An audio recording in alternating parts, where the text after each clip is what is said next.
So the South Korean military is sharing more of their findings about the North's missile launch this morning. For more, we are going to go straight over to our Kim Ji-yeon at Seoul's Defense Ministry. Ji-yeon, give us the latest.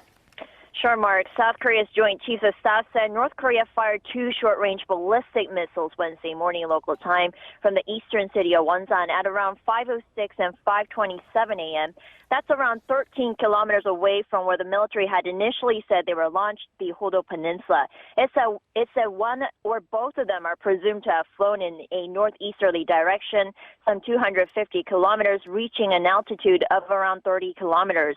You have to keep in mind that the preliminary data are subject to change upon further investigation by the military. It says it's currently working with the U.S. to verify the missiles further and that it's monitoring the situation while maintaining a defense posture in case of additional launches. South Korea's Joint Chiefs of Staff said North Korea firing yet another round of missiles just 6 days after the last one does not help alleviate tensions on the Korean peninsula and urged the North to halt such actions. That's all I have for now about today's firings. A briefing about the latest missiles is to be held in less than 30 minutes from now.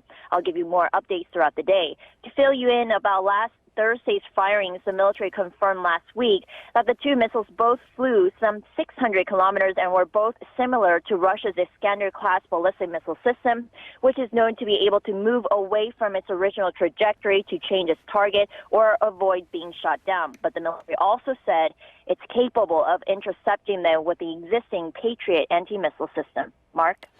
And Ji-yeon, do we know, or how do you think, being our Defense Ministry correspondent, that the South Korean presidential office might respond to this seeming provocation by the North Korean regime?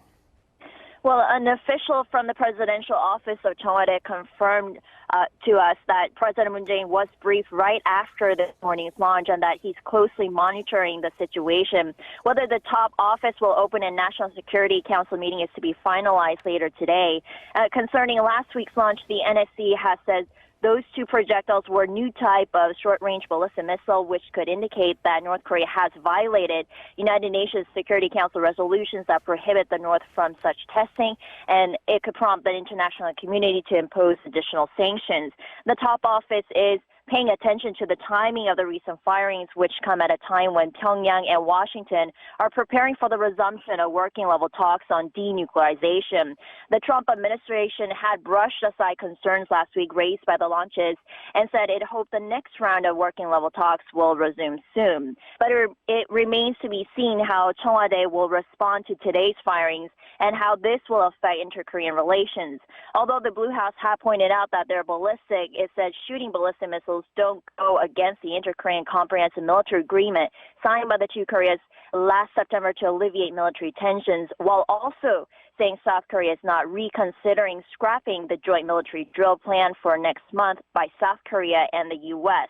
The North had warned earlier this month that the resumption of working-level talks would be affected by whether the joint drill goes ahead as planned. Back to you, Mark.